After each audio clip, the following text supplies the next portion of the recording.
Raquel nós conhecemos há alguns anos e a gente envolveu-a no projeto do curso teológico, curso médio em teologia.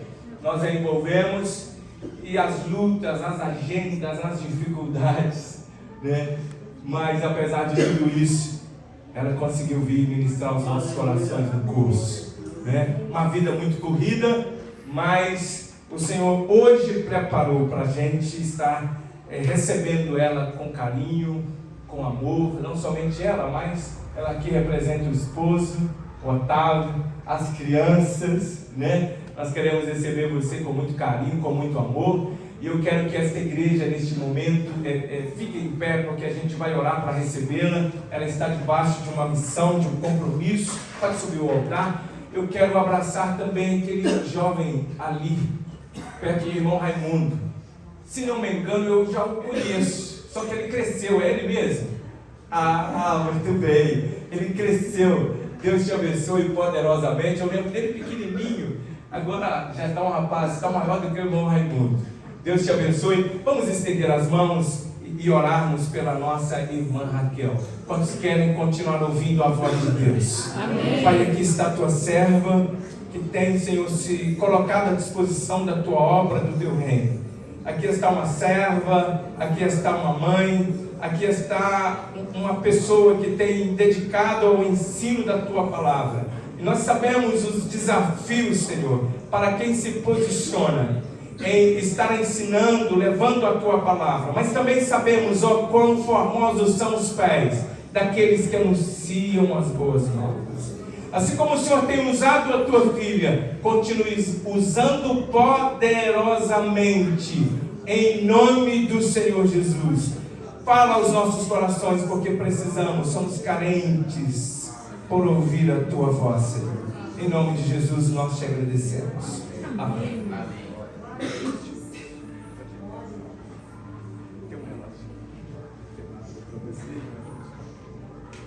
A paz do Senhor, meus irmãos. Amém. Quero aproveitar que vocês estão de pé. Vamos fazer a leitura do texto. Segunda carta de Paulo a Timóteo, capítulo 4, versículo 6 e o versículo 7. Quero agradecer aqui ao pastor Divino, a sua esposa, pelo convite, pela oportunidade. É bom estar aqui louvando a Deus com vocês nessa noite. Eu vi a Denise também. A Lili. Eu estou feliz por estar aqui.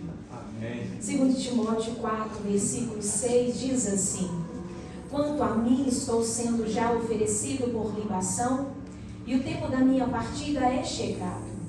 Combati o bom combate, completei a carreira e guardei a fé. Podem sentar, meus irmãos.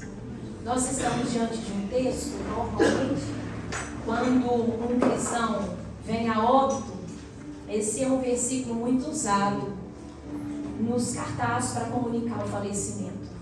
Mas Paulo, apesar também de falar já no fim da vida, ele escreveu isso e nos deu a oportunidade de refletir nesse curso que estamos vivendo. Eu acredito que, se não todos, a maioria de nós, dentre os escritores da Bíblia e dos personagens, esse é um dos que mais a gente conhece de perto. Quando nós vamos falar sobre o homem, lembramos de Paulo.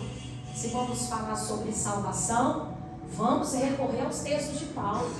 Se formos falar sobre pecado, sobre Cristo, sobre o Espírito Santo, sobre o Pai, sobre céu, sobre inferno, sobre galardão, sobre dons, sobre igreja, qualquer que seja o tema, nós vamos chegar.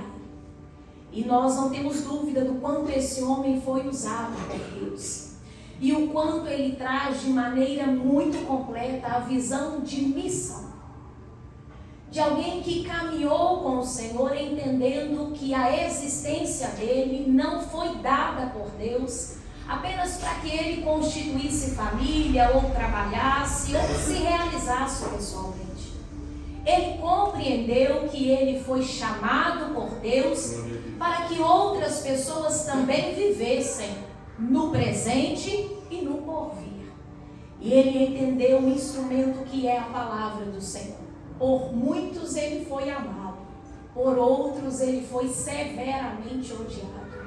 E no fim da sua vida ele consegue concluir dizendo o versículo 7: combati o bom combate, acabei a carreira e guardei a fé.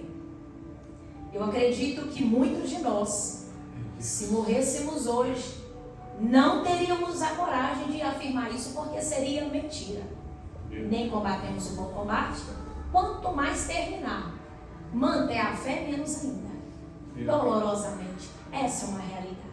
O que acontece com Paulo? Que ele consegue chegar ao final da sua vida com essa expressão que nos dá vigor, que nos dá esperança, que nos impulsiona. Porque falar isso no início da carreira está empolgado, mas ao final da vida deve ter alguma coisa. E quando nós olhamos Paulo, o conhecemos antes da sua experiência com Jesus. Algumas características ele manteve. Uma delas era a ousadia. Esse homem era muito ousado. Ele tinha muita lucidez da vida. Ele procurava viver. Esses dias eu estava olhando o espectro das cores. E eu percebo que existem algumas pessoas que elas estão em tons escuros. Tudo para elas é ruim. Tudo é muito difícil. Elas enxergam a vida pela lente da dificuldade. E é horrível conviver com essas pessoas. É desafiador. Outras são em tons pastéis. Elas são sonsas. Elas não têm vigor.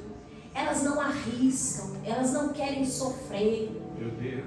Elas vão levando, desde que elas não entrem em nenhum desconforto. E em todas as áreas da vida elas seguem assim também. Elas não conquistam quase nada. Elas só sobrevivem. Existem aquelas que são cores muito quentes, parece adolescente assim, cabeça de vento, andam no mundo da lua, só vêem as coisas boas, mas não tem pés no chão. Elas não conseguem ter firmeza, assumir os desafios, nem da vida cristã, nem da vida pessoal. E esses extremos são muito prejudiciais. Mas existem aquelas que conseguem ter os pés no chão, mas a cabeça no céu. Aleluia. E Paulo, mesmo diante de uma experiência ainda antes do encontro com Cristo, era um homem que teve uma vida de dedicação a conhecer ao Senhor. Ele não passou a caminhar a partir de Damasco. Ele cresceu assim. Ele era um hebreu de uma tribo importante, a tribo dos benjamitas. Ele veio de uma família, parece que nobre, pelos acessos que ele tem a estudo, a oportunidades. Ele vai conquistar muitas coisas.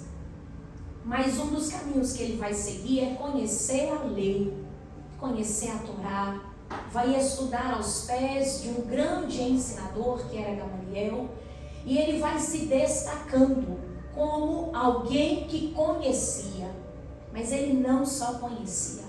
Ele tinha zelo pelo que ele sabia. Ele defendia na boca e na alma.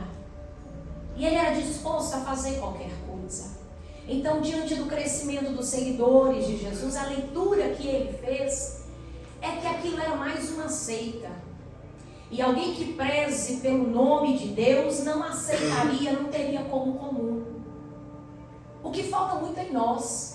Porque muitas vezes nós abrimos a tela da nossa televisão, do nosso computador, do nosso celular, permitimos assistir, ouvir, ver coisas que não agrada, que não combina com a vida que nós servimos, com aquilo que nós recebemos do Senhor. E não dá nem dor no coração. Somos capazes de ver alianças, de consentir com outras, sem ao menos compreender o nível da ofensa ao Senhor. Isso não é o comportamento de Paulo. Mas o Senhor vai na caminhada se revelando ao homem. Isso foi o que ele fez com Abraão, quando ele diz: Abraão, eu só quero que você caminhe comigo. Eu não estou te pedindo outra coisa, a não ser ande comigo. Me permita andar com você. Você vai ter muito de mim, mas eu também quero muito de você. É um homem já muito experiente, e ensinar o homem mais velho é difícil, porque ele já tinha vivido muito. Mas tudo que nós conhecemos aqui é insignificante diante da revelação do Senhor. E ele se dispõe a caminhar. Assim foi Paulo. Em um determinado dia, ele a caminho de Damasco, muito consciente do que ele precisava fazer, com cartas para tirar pessoas da fé em Cristo Jesus, ele encontra com quem ele não imaginava. Ele encontrou com Jesus. Essa é uma das experiências mais belas. Algumas pessoas encontram Jesus no hospital, outras na rua, no ponto de ônibus, numa farmácia, numa padaria, num acidente, no nascimento de uma criança. Paulo foi no caminho. E eu estou citando isso porque a nossa missão, ela não está restrita ao templo. Quando ele disse, indo por todo mundo, pregue o evangelho a toda criatura, ele sabia que algumas pessoas iam conhecê-lo na rua, debaixo de uma marquise de ônibus, sentado dentro de uma locomoção, na experiência de um atendimento público, em momentos muito bons e em momentos terríveis também. E é necessário que nós entendamos isso, senão nós vamos pensar que foi uma exclusividade de Paulo. Foi só lá em Damasco que Jesus se revelou a Paulo. Ele se revela a pessoas em Betim, em bairros, em cidade, em países. Glória a Deus. E ele faz isso por meio de nós. Ou pelo menos esse é o objetivo do Senhor. Naquele dia o Senhor disse para Paulo, Paulo, você não está perseguindo pessoas. Você não está se opondo a pessoas. Você está se opondo a quem você pretende defender, a Deus. E eu vou te revelar como Deus. Eu sou Jesus, a quem tu persegues. Para muitas pessoas, Jesus é só mais um. Para muitas pessoas, Jesus é só um amuleto para quem é fraco, para quem tem problema. Agora, nós sabemos quem é Jesus. Nós sabemos de onde Ele nos tirou. Não foi só os nossos pés, não. Foi a nossa alma, a nossa história, o nosso destino, a nossa vida. Nós sabemos quem é Jesus, o nosso Salvador. Aquele que perdoou os nossos pecados, que não nos trata como devedores, mas apesar de não merecermos, Ele nos chama de filhos, de amados, de herdeiros, de co-herdeiros, de amigos de Deus. Nós sabemos quem Ele é. Ele não é força, Ele não é energia, Ele não é uma imagem, Ele é uma pessoa. Com ela nós conversamos, com ela nós vivemos, com ela nós nos direcionamos. O mundo não conhece Jesus assim. O mundo conhece Jesus por uma imagem pintada, com as ideias que eles têm. Mas quando nós anunciamos em palavras e em vida, nós fazemos com elas o que Jesus fez com Paulo. Eu sou Cristo, quem você persegue. Esse é o desafio da igreja.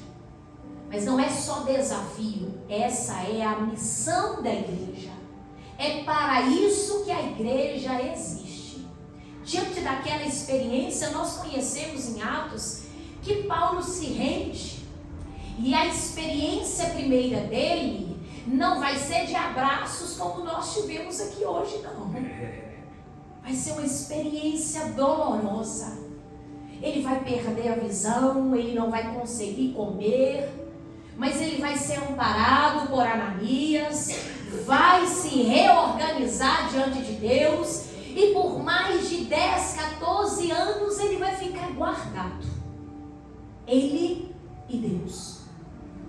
Em uma experiência que não dava para ele compartilhar com outras pessoas.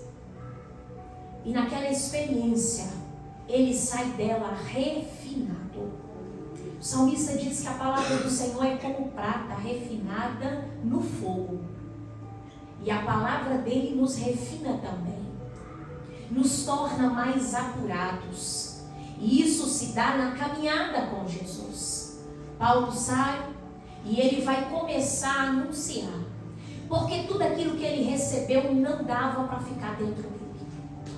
Eu me arrisco a dizer, posso estar equivocada, mas quem não anuncia ao Senhor, quem não sente o desejo, a disposição, é porque tem pouquinho dele.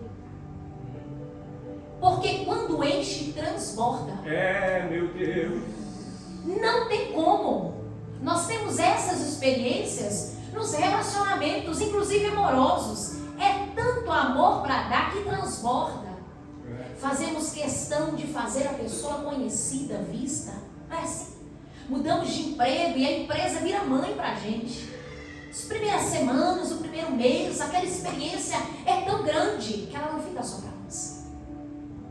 E quem caminha com Jesus, quem realmente o conhece, não consegue falar de outro senão de Cristo. Glória a Deus. Porque é alguma coisa que vai mudando a nossa vida, a nossa história. Paulo sai pregando. E ele vai passar por alguns lugares e a experiência dele é marcada de maneira terrível. Em uma das viagens, das experiências missionárias que ele faz, e pode parecer que ao dizer a primeira, segunda, terceira, quarta viagem missionária de Paulo, que era alguma coisa muito bem desenhada e planejada como a nossa, com tantos recursos. Não é assim não. Muitas cidades ele fazia caminhando a pé. Outras sob lombo de animal.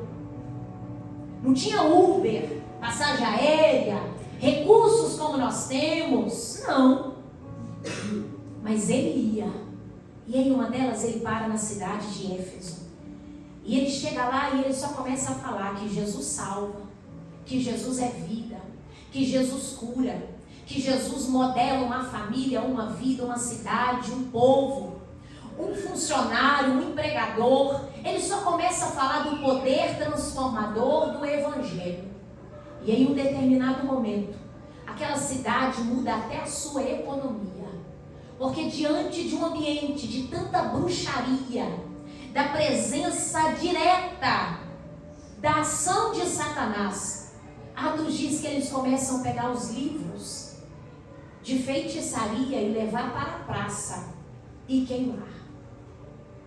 Que todas aquelas pessoas que consultavam entidades para ter direção da vida, agora elas iam para os pés de Jesus.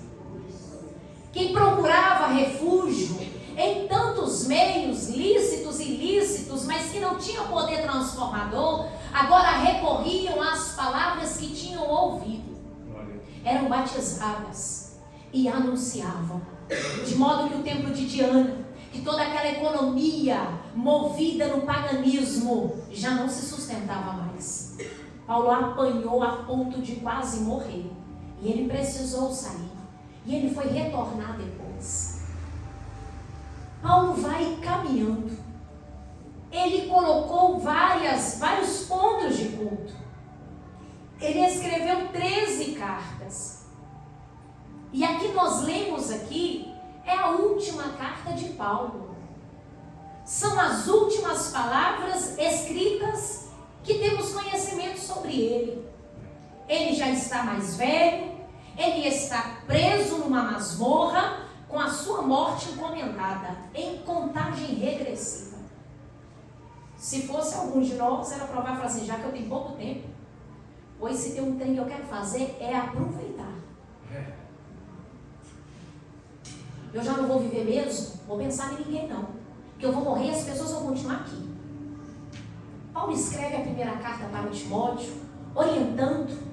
E ele escreve essa segunda carta a Timóteo. E quando ele chega aqui, ele diz assim, eu sei que eu estou como sacrifício sendo apresentado ao Senhor, derramado como libação. Mas ele deixa 3 verdades, e sobre elas eu quero meditar com vocês. A primeira delas, ele diz assim, eu combati o bom combate. Combate fala de peleja, de guerra, de enfrentamento, de batalhas. E ele diz assim, eu combati. Eu enfrentei. Se nós pudéssemos nós fugiríamos de todas as guerras que nós temos. Parte da nossa oração é essa: me dê livramento, tira isso, passa de mim. Paulo diz assim: eu enfrentei, eu combati. Em um tempo onde nós somos incentivados a não experimentar aflições e dores, a achar que a nossa vida é de fato para a gente passar rindo, Paulo diz assim: eu me vi combatendo. Eu olho para a minha jornada e eu vejo combates, mas não como um soldado acovardado, medroso, acuado. Não, eu me vi pelejando. Se o Senhor pudesse perguntar para nós hoje, você pode dizer: eu estou combatendo? Será que eu e você poderíamos responder para o Senhor: sim, Senhor, eu estou em combate? Eu não estou falando da vida pessoal, não. Porque Paulo aqui, ele não está se referindo à sua vida pessoal. Eu trabalhei, eu tive a formação acadêmica, eu coloquei comida para os meus filhos, estou contextualizando. Não é sobre isso que Paulo está falando, não. E não há problema nessas coisas. Aliás, isso é responsabilidade. Ele está falando acerca do seu chamado, do seu propósito, da sua missão. Ele diz assim: olhando para aquilo que o Senhor me confiou, eu te atesto, Timóteo, eu pelejei. Meu Deus! E é bom que o Senhor lhe pergunte isso para nós hoje. Porque vai ter pessoas que você vai falar assim: melhor nem responder, para não ficar feio. Porque não combate, não peleja, não enfrenta. Na jornada da caminhada da missão, há muitas pessoas que elas vão ser salvas, mas elas não têm nada para apresentar ao Senhor. Elas só usaram o rei, elas só deleitaram no rei, mas elas não consideraram nenhum outro ser humano ao lado delas. Só caminharam. Ele diz: eu combati, mas eu não combati qualquer combate, não. Eu tenho clareza da batalha que eu enfrentei. Eu combati o bom combate, o combate correto, o combate necessário, o combate importante. Porque se por um lado nós temos pessoas que não querem combater, que olham para as dificuldades e falam assim: olha, meu sonho era para ir para outro país, já que eu não posso, por isso eu não faço a minha parte.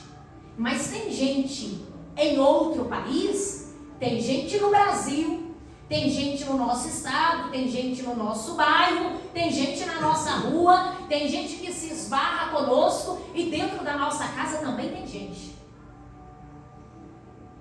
Quantas vezes eu posso não ter meus pés em outra terra, e nesse aspecto eu posso ajudar financeiramente, mas não existe assim: se você não pode ir, sua missão é só contribuir financeiramente. Você contribui financeiramente para lugares que você pode ir ou não, para dar acesso a outros, mas isso é apenas uma parte da missão. Enquanto nós estamos junto às pessoas, temos a responsabilidade de torná-las conhecedoras acerca da porta da salvação. Aleluia. E a não ser que nós não convivamos com ninguém, então nesse caso não tem a quem falar. Mas não é a nossa realidade. Graças a Deus por isso. Deus nos deu oportunidade. Mas existem pessoas que se esquivam. Eu comecei a entregar folheto. A pessoa bateu a porta na minha cara, me xingou. Não, isso não é para mim não. Estou oferecendo melhor, agora que se vire. Quem parou do combate? Não. Eu não tenho tempo, eu trabalho tanto que eu não tenho tempo na semana, no mês, para entregar um folheto, para falar do amor de Jesus, para mandar uma mensagem, para torná-lo conhecido. Há pessoas que não combatem, mas existem outras que elas empenham esforços demais. Só não é no combate correto. Tanto é que existem milícias espirituais. Não são poucas. Seja no âmbito de entidades e demônios, seja no âmbito de pessoas que militam contra Cristo. Vocês conhecem, eu também.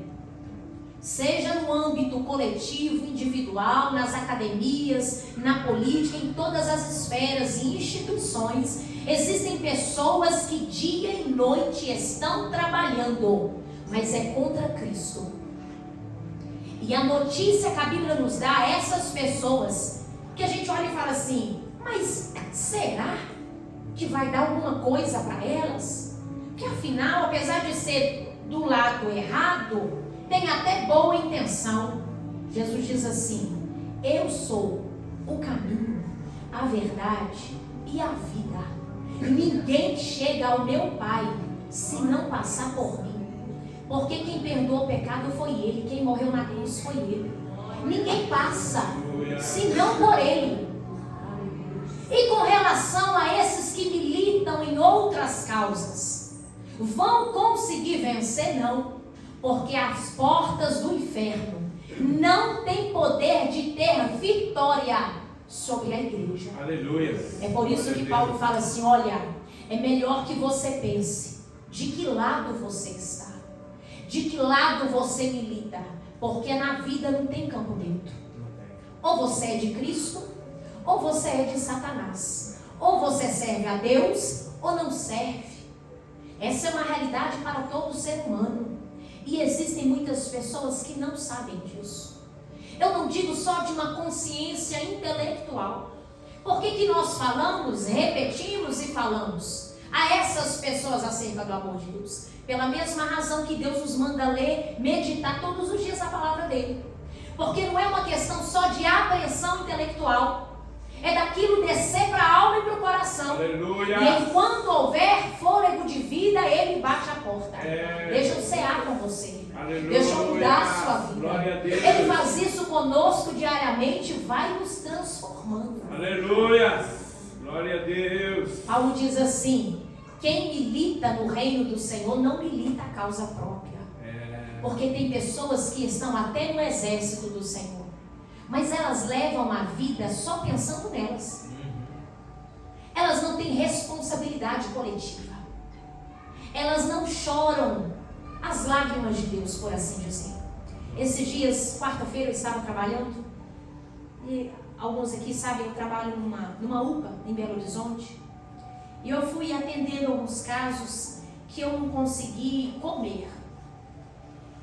E quando eu terminei o plantão, que eu fui embora, eu falei assim, Senhor, como que o Senhor consegue lidar com tudo isso? Com essa imundícia do pecado? Como é que o Senhor mata esse povo todo? Por que o Senhor não nos destrói? Se eu que sou ser humano, isso mexe tanto comigo, como que o Senhor consegue lidar? E fiquei com aquilo na cabeça, perguntando ao Senhor, revoltada. Mas o Senhor não perde a oportunidade. E depois Ele começou a ministrar o meu coração. Também não agrada a Ele. E Ele tem tanta urgência em mudar essa realidade que Ele comissionou a nós, sabe? Então não é uma questão só de um apelo, de uma chateação, de uma ira santa. É de uma necessidade de um mover dos pés, de anunciar as boas novas, de fazer como Isaías declarou, o Espírito do Senhor está sobre mim. Aleluia. Para quê? Para eu declarar Glória a que Deus. esse ano é o ano aceitável do Senhor. Aleluia. Para eu ir ao encontro daqueles que estão com os corações feridos, Meu presos, Deus. e declarar a liberdade. Para aquelas pessoas que estão com vestes de luto e declarar, usem vestes de alegria. Para aquelas que estão em desonra, dupla honra. E Jesus, quando veio, Ele abre e Ele diz, Lucas 4, o Espírito do Senhor está sobre mim. E Ele repete, para isso eu vim. Então, se Ele veio para isso, quando Ele diz, eu estou indo para o meu Pai. Agora vocês ficam indo por todo mundo, faça o que eu fiz. Ele está dizendo, vocês também. Mas agora vocês não seguem só com o Espírito que está sobre. Vocês caminham com o Espírito que está dentro. Vocês se movem no poder do Espírito. Porque de fato as nossas armas, elas não são poderosas, carnais, para mudar a realidade que a gente vive. Vai trocar governo, vai trocar líder de empresa, chefe, vai trocar chefe de Estado, segurança pública. O mundo continua do mesmo jeito depois de Caim e Abel. Mesma coisa. Mas há na igreja armas espirituais que são poderosas em Deus para destruir fortalezas na mente, no coração, para dar liberdade aos cativos, para fazer com que pessoas sejam transportadas do reino das trevas para o reino da preciosa luz. Se está lá é porque não vale nada, é porque está condenada, como eu e você estávamos. Mas ele diz assim: eu arranco, eu tiro do reino das trevas e as coloco no reino da luz. Por isso que nós não podemos embaraçar. As nossas dificuldades, os nossos embates não servem de justificativa para o Senhor. Senhor, eu estou com uma saúde tão difícil que esse ano eu não vou fazer nada, mas eu vou ficar aqui, não vou desviar, mas não conta comigo para a obra, porque esse ano eu não estou bem. Porque Satanás também não fica olhando e falando assim: olha, está passando por um tempo difícil, eu não vou mexer com ela agora não, vou deixar ela, porque vai passar essa fase, sabe? Fulana está enlutada, essa família agora está passando por desemprego, passando por uma crise econômica, eu não vou investir nessa família, nessa pessoa, não. Fulana está na TPM, fulano está lá com a cabeça quente porque tem conta para pagar. Não vou mexer com eles não, demônios. Não é assim que funciona, não. O que ele puder fazer para piorar, ele vai fazer. O que ele puder para acabar com uma vida, ele vai fazer. Ele não se comove com as dores alheias. Aliás, elas são alimentos para ele. Porque ele move como semelhante a um ladrão, para roubar, para matar e para destruir. Isso é o que move Satanás. E é por isso que, independente do jeito que nós estamos, nós não podemos parar. Meu Deus! Não há como. Paulo diz assim: Senhor, eu combati o bom combate. E é melhor que nós passemos a pensar nisso todo dia que a gente levantar, Senhor, ou ao deitar. Hoje eu preciso dizer para o Senhor se eu combati ou não. Mas não para aí. Ele diz assim: eu pelejei, eu guerriei, eu enfrentei. E aqui está falando de sangue, de sofrimento, de dificuldades, de embate. E ele fala assim: eu fiz isso e eu completei a carreira. O que me foi confiado, eu fiz. Eu terminei. Eu não deixei coisas inacabadas na minha casa, no ambiente que eu trabalho, na minha vizinhança, entre os meus amigos, entre os patriotas. Também não fingi de sonso entre os gentios, entre o povo que não era meu povo, que não era meu sangue. Eu acabei a carreira. Eu concluí o que o Senhor me confiou. Meus irmãos, nós não sabemos o dia que Deus vai nos levar. Meu Deus, Jesus. Eu até peço para ele: Senhor, não tenha pressa de me levar. Tem outros, assim, se o Senhor quiser dar preferência, passar na fila. Mas eu não sei o dia que eu vou. Mas Ele sabe, o meu e o seu.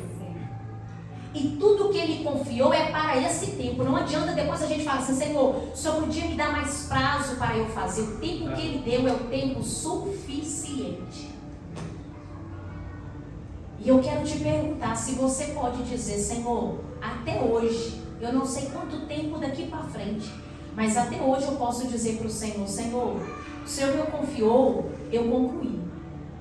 Diante das dificuldades, eu não parei. Eu terminei a carreira. Eu concluí o que o Senhor me colocou.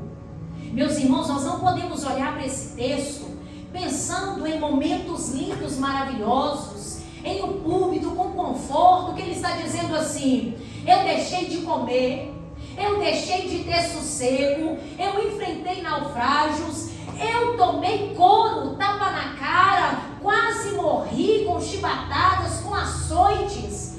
Não é porque eu estava tirando coisas das pessoas, depreciando, sendo um criminoso, não. É porque eu estava fazendo aquilo que o Senhor me comissionou. Nessa caminhada eu perdi muita coisa. Eu perdi saúde, eu perdi muita coisa, mas eu cheguei concluindo. É por isso que é uma conversa que ela não vem da parte de Deus. Não envolve com coisa de igreja não, viu? Não mexe com coisa não, porque senão você não vai ter paz, você não vai dormir, você não vai ter sossego. A igreja te suga. Não. Não é suga não, é entrega. É entrega. Até para nascer tem esforço. Menino que fica lá na barriga dando de som, se não nasce para ver não. Ele vai sair de um jeito ou vai sair do outro. Ele tem que esforçar até para nascer. É verdade. E quem já acompanhou muitos casos de pessoas vindo a óbito sabe também que algumas passagens são também difíceis. É assim a vida. E não é diferente o reino, que ele diz assim, é por força. Vai ter espada que vai passar na sua casa por causa do Evangelho. Vai ter coisas que você vai ouvir e não vai gostar por causa do Evangelho.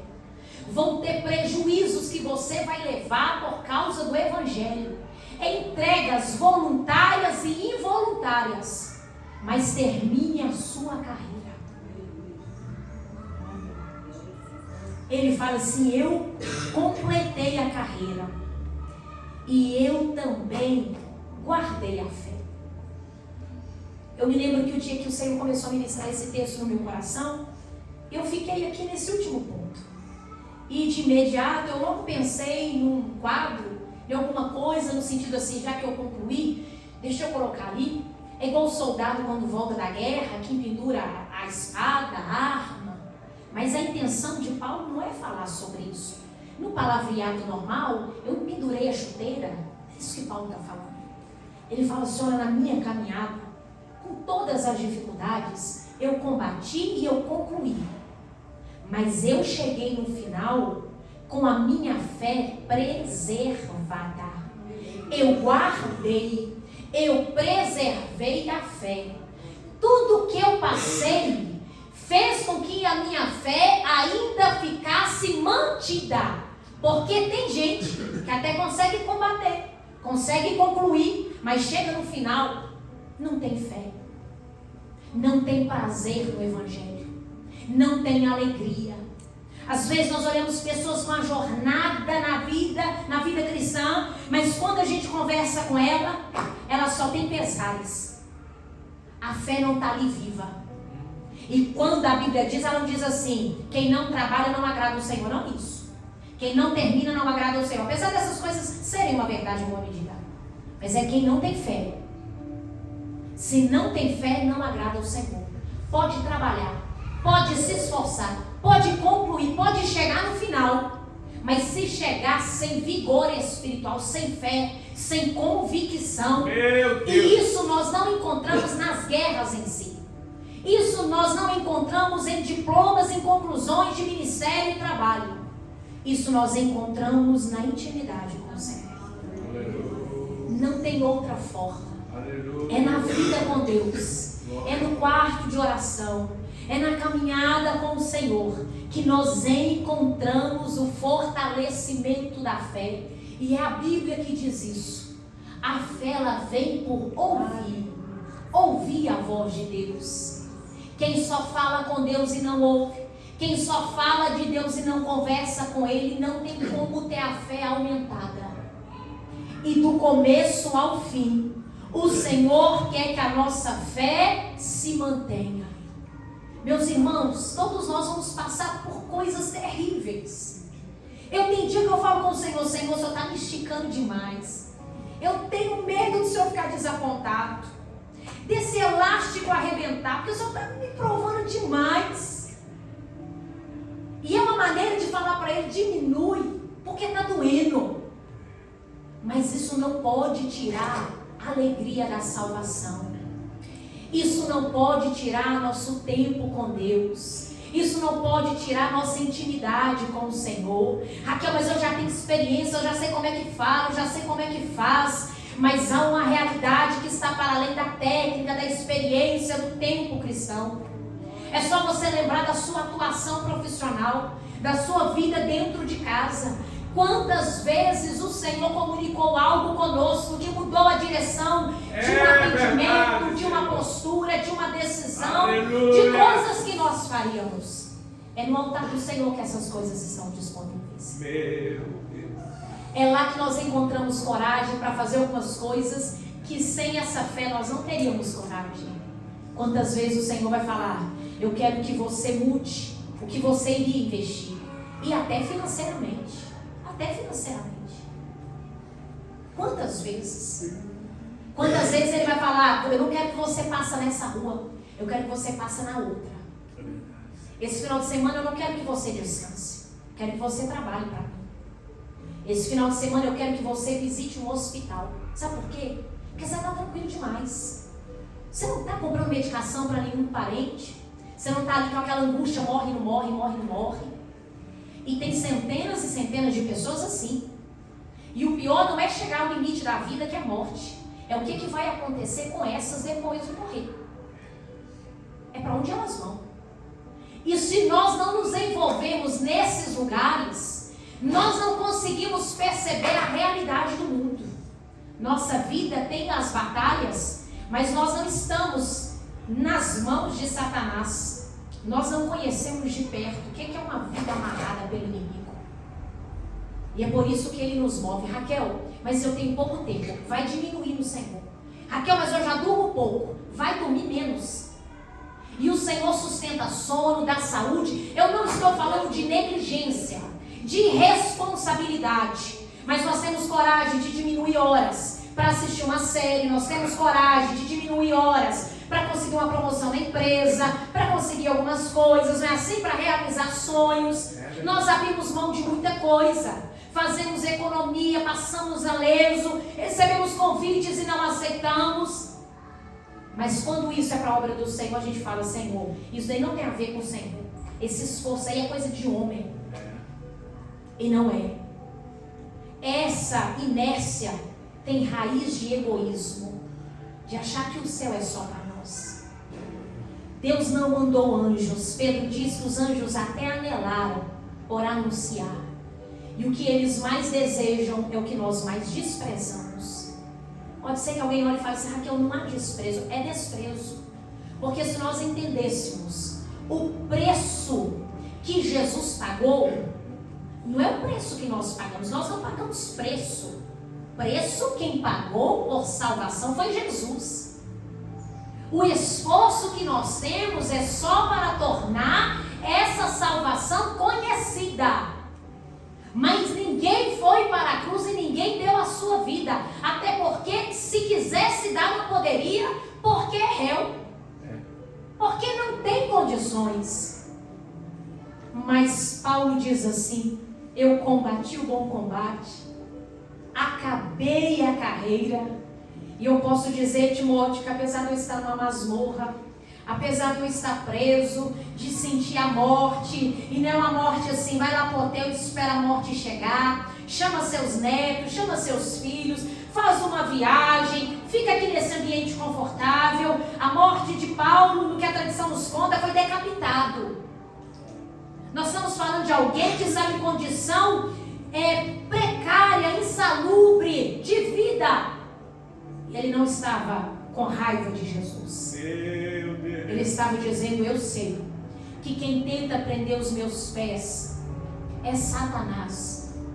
Porque pelos meus pés eu posso anunciar. Mas ainda quando eles estão presos, ninguém prende o que tem dentro do meu coração. Ninguém prende o que tem dentro dos meus lábios. E se eu puder pregar lá fora, eu prego. Mas se não com esses colegas aqui, com esses soldados. Porque falando a eles, eles falam para outros. Eu concluo dizendo, Paulo mora na sua casa? Na minha não. Ele já morreu tem mais de quase 2.000 anos. Pedro está vivo? O apóstolo Pedro? Também não. Nem Mateus, nem Marcos, nem Barnabé, nem Timóteo, nem Priscila, nem os demais. Então não adianta olhar para esses homens e só apreciá-los. Homens e mulheres. Naquele tempo, no primeiro século, foi esses homens que Deus escolheu. E em 2025, quem Ele escolheu? Eu e você. Com pouco recurso, com muito trabalho, sem muito trabalho. Não esqueça que você está em missão. E quem te comissionou sabe seu nome, sabe de onde você veio, sabe a sua história, te conhece. Ninguém vai passar escondido das mãos do Senhor. E não quero com isso trazer peso na vida de ninguém. É apenas alertá-los. Todos nós vamos prestar conta diante do Senhor. Ezequiel 3, Ezequiel 33, eu quero convidar vocês a ficar de pé para a gente orar. Ele diz assim: eu constituí vocês como atalanta. Se quando eu mandar você ir falar para alguém que ela está em risco, se você se calar, o sangue dela recai sobre você. A sua omissão custou a vida de alguém. Se você anunciar e ela atender, tudo bem. Se você anunciar e ela não aceitar, responsabilidade é dela. Mas cuidado, para que essa responsabilidade seja marcada pela omissão. Porque em Apocalipse está escrito: os covardes não herdaram o reino de Deus. É quem se acovarda. Não é quem gosta do Evangelho, é o covarde. 22 mil homens até se alistaram, até se prontificaram. Gideão, nós estamos juntos. Deus só falou assim: manda covarde e medroso voltar. E 22 mil homens voltaram. E pode ser que a covardia e o medo em algum momento batem em nós. Verdade. Nós estamos suscetíveis a isso. E esse é um dia para a gente conversar com o Senhor e pedir: Espírito Santo, se há covardia em mim, substitua pela intrepidez o meu espírito, pela coragem. Não me deixe ter sossego, dormindo bem, tendo o meu conforto no Senhor, desconsiderando outros. Ele ouve essas orações, Ele ouve de perto. Então nós vamos fazer isso nessa noite. Tenho como oportunidade de fazer acordos novos com o Senhor, compromisso novo com Ele. Mas não promete mundos e fundos, não. Vai caminhando em pouca medida, mas aquela que você vai conseguir fazer. Na sua pouca força Ele te ajuda, Ele vai caminhar com você. Vamos orar? Pai, no nome de Jesus, te agradecemos por essa noite, por esse domingo, por esse primeiro dia da semana. E se na segunda nós tiramos para novas metas, para dieta, para tantas coisas, normalmente nós temos a oportunidade de, no domingo, no primeiro dia da semana, nos reorganizarmos diante do Senhor. Tua palavra foi ministrada ao nosso coração. E eu sei que ela foi dada pelo Senhor, porque existem em nós coisas que ainda te entristecem, que ainda te desagrada, que compromete a nossa missão.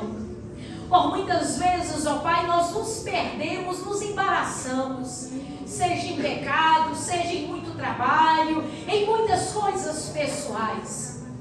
Pouco tempo temos para o Senhor, para a Tua obra. Mas nós estamos aqui reconhecendo isso e, claro, apressadamente te pedindo perdão. Perdoa-nos, Pai, por não considerar. Algumas vezes ficamos olhando tão para o futuro, pensando na Tua volta, e esquecemos que muitas pessoas já morreram e outras irão morrer antes do Teu retorno, e elas entrarão para a noite adentro, como Paulo diz, e elas não verão a Tua glória. E não é por causa do Senhor, e não é porque o Senhor não revelou a Tua vontade nem o caminho da salvação. Por meio de homens, por meio de profetas, por meio da Tua palavra, por meio de Cristo, o Senhor tornou a verdade conhecida aos homens. O problema é que nós nos omitimos, Senhor. Nós somos irresponsáveis com a Tua obra, Pai. Nós não seguimos a mesma missão. Ajude-nos nessa noite, Deus. Que essa não seja apenas uma noite de sensibilização, mas que o Senhor gere em nós desconforto, incômodo na nossa alma, incômodo no nosso espírito, até que os nossos lábios se abram, até que a nossa voz ecoe, até que a nossa vida mude, até que nós enxergamos o próximo, até que nós estendamos a mão, até que nós, ó Pai, tiremos dias de consagração até por aquele conhecemos. Nos incomode no espírito. Eu sei, ó Pai, que muitas pessoas ficarão assustadas, mas que entendam que isso não vem da parte do inimigo. É Deus tirando o conforto para que nós saiamos do lugar. Deus, eu sei que nós esforçaremos, que esse esforço muitas vezes nos sangra, nos dói profundamente. Eu sei que há servos do Senhor que se empenham e já colecionaram, ó Pai, tantas coisas, tantas amarguras, tanta tristeza, mas ainda estão perseverando. E a tua palavra diz, ó Pai, que aquele que perseverar até o fim é aquele que receberá a coroa da vitória. Não deixe ninguém no meio do caminho, não deixe ninguém parar, Senhor. Fortalece nessa noite, endireita nessa noite, dê ânimo para a tua igreja, para que Betim possa florescer. Tem um povo que conhece o céu, nunca pisou lá, mas conhece a vida celestial. Que Betim conheça um povo que nunca viu face a face o Senhor, mas pode dizer: eu sei quem Ele é, eu conheço quem é o Espírito Santo, eu tenho vida eterna e eu tenho também para oferecer. Pai, que a nossa família, que em muitos lugares, por meio de nós, Cristo seja anunciado. Capacita-nos. Senhor, dê-nos palavra, dê-nos direção. Se necessário for, troque de emprego algumas pessoas aqui, Pai. Eu oro mesmo sem autorização delas. Diminui carga horária de trabalho, Senhor, porque é mais importante do que ter uma mesa farta no presente é cear contigo, Pai. Faça mudanças, ó Pai. Faça mudanças, ó Pai. Que os teus filhos saibam. Essas mudanças vieram do Senhor. Essas mudanças vieram do Senhor.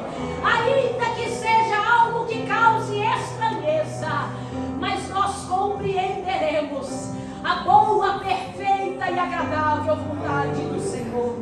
Oramos por aqueles que ainda não te servem. Resistência nós também tivemos, ó Pai. Por que não dizer, temos em alguma medida até hoje, mas oramos e clamamos. Salve, Pai. Salve, Senhor. Salve essas vidas, porque o inimigo não tem amor por elas. O mundo não tem amor por elas, mas o Senhor tem. E esse amor está em nós. E nós queremos apresentar ao Senhor o nosso combate concluído e vidas entregue ao Senhor. Nós oramos nessa noite e fazemos isso no nome de Jesus. Amém.